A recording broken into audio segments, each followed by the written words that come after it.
Hi everybody, hope you're really well. I know you're all itching for the next tag.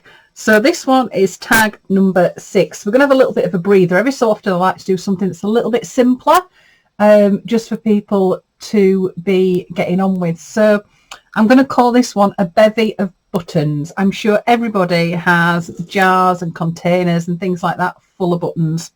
So what we're going to do for our breather is just working on a backing fabric. We're just going to stitch on a bevy of buttons. I've decided that I'm going to use a little bit of vintage quilt. I have all these little bits and pieces of vintage quilt that I just have in a cupboard, and I thought, oh, excuse me, it'd be quite nice to use some of those. You don't have to. I would suggest you use a fabric that's got a little bit of substance to it, but you can always have a piece of fabric and pop a little bit of wadding on the back or iron on a bit of pelmet violin just so that it makes it a little bit firmer. And this is going to be a quick video today just to get you going.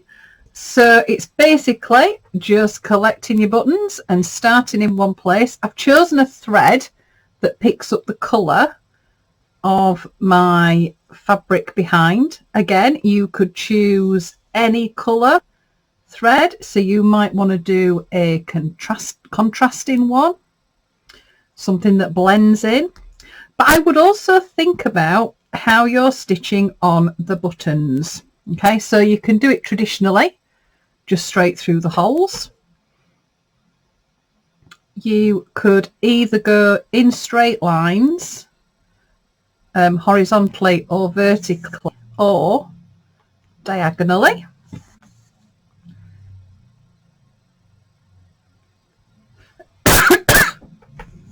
Got a little bit of a chest infection, I think, at the moment.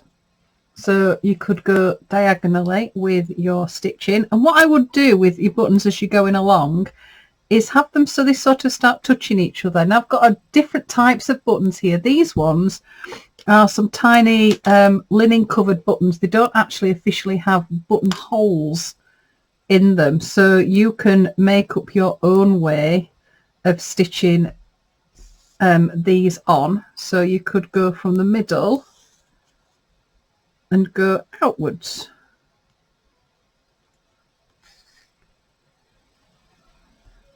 So you're starting just to play around, even though we're taking a bit of a breather.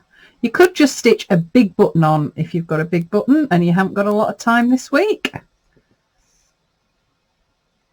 If you don't have any buttons, have a look through any clothes that you're sending off to the charity shop. See if that's got any buttons on.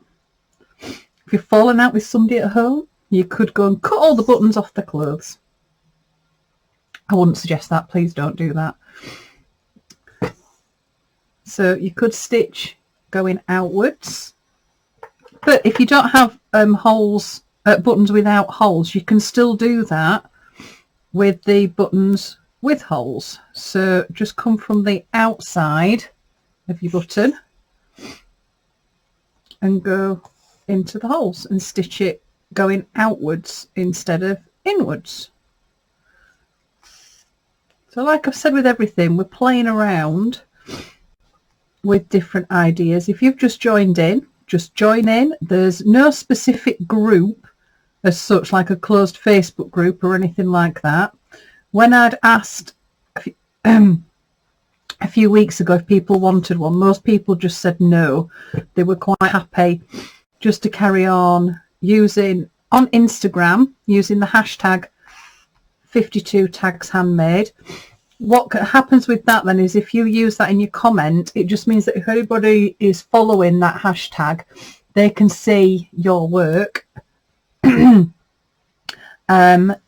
If you're on Facebook, when I do a post, you can just answer and comment on there. Quite a few people have started posting pictures of their tags, and every so often, I'm not sure how often, it depends on how busy I've been at work, I'll try and put a community video together, which is where I just do a little montage of all the pictures that have been sent. So you can send them to me, handmade@gmail.com, and I'll just try and add as many as I can when I get round to put in one of the community videos together. It's just nice to see everybody's work in one spot. So with that one there, I've gone round in a square the outside. So it is just playing around. Maybe 4 hold buttons. I've got a double here. So with a double, you could end up stitching it on by doing a little straight stitch into the button. Then one. Come on. Let's find the hole. Yep. One in the actual buttonhole.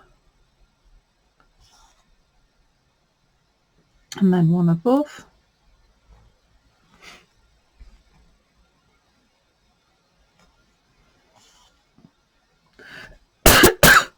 You could even develop that a little bit further by changing those into little crosses as well. If you are joining in, I hope you're really enjoying the challenges. I'd like to say thank you to everybody that's subscribed to my channel. It is free to subscribe. I know one of my friends said she thought that if you subscribe to a channel you had to pay. You don't have to pay. It's free to subscribe, and I really appreciate everybody that does subscribe. It just helps grow my little world, and it just helps me just carry on developing these projects. This one's going all year. So you can see, even just playing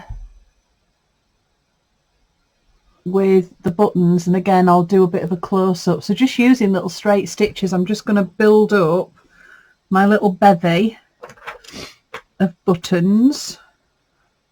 This one's a cute one. This is another linen one, but it has the tiniest of little holes. You can even do things, if you come up through one of your buttons, if your holes are close enough, a French knot, you've just got your thread going away from the hole, wrap your thread around it, and then go down the hole and just pull your knot, and you can end up with a little knot just in the middle of your button. You can do that once you've got it actually stitched on. You could do a traditional French knot where you come up through the hole, wrap it round 2 or 3 times and go back down. So as long as you've done the original stitch and you've got that so the button's penned down, you can then pop some little stitches just in there. I've kept all my colours fairly neutral. You don't have to. Just go with whatever it is that you've got available to you. There we go. And you're just stitching on. Some people I know will have some really precious buttons that you just keep in a jar all the time. How nice would it be to actually use them and put them on something so you can admire your gorgeous collection? So I've sort of gone diagonally up my bit of fabric, and I'll probably add a few more in. But this one's our breather week. This is fairly simple and straightforward. Mind you, I say simple and straightforward. The first task you've got to do is go and choose your buttons. If anybody's like me, that's quite a hard choice. And also, because we're working quite small, it can be a bit tricky to find suitable buttons. So you might end up putting some slightly bigger ones on. You don't have to put a lot on. You could just have a really nice button that you put in the middle, and you might stitch around it. So you could actually do that and sort of create a bit of a quilt. So if you've got a piece of fabric on the front, a bit of wadding and a piece of fabric on the back, stitch your big button in the middle and then just do a running stitch around it. You'll actually quilt it together. So you could actually create your own little mini quilt if you wanted to. I've just had all these little cream coloured buttons just in my little dish, so I just went through them and just pulled out some of the nicer ones. But like I say, think about how you're stitching them on. So stitch them on in the traditional way, but also it's quite nice to do it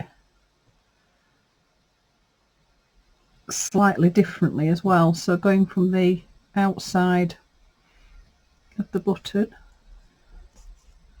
and then through the holes. Then we'll do exactly what we've done before, which is just pop a bit of glue on the back, stick it onto our card just so it holds it in place, and then stitch it onto the tag, pop the date on, and then you can write, if you're doing that as well, write your comment or your quote on the back of your tag. So I quite like that. I think that's quite subtle. I've got a few more buttons, so once you get to this stage, then you can just have a little bit of a play with your buttons and just see whether or not, as it can be, you could end up putting too much on.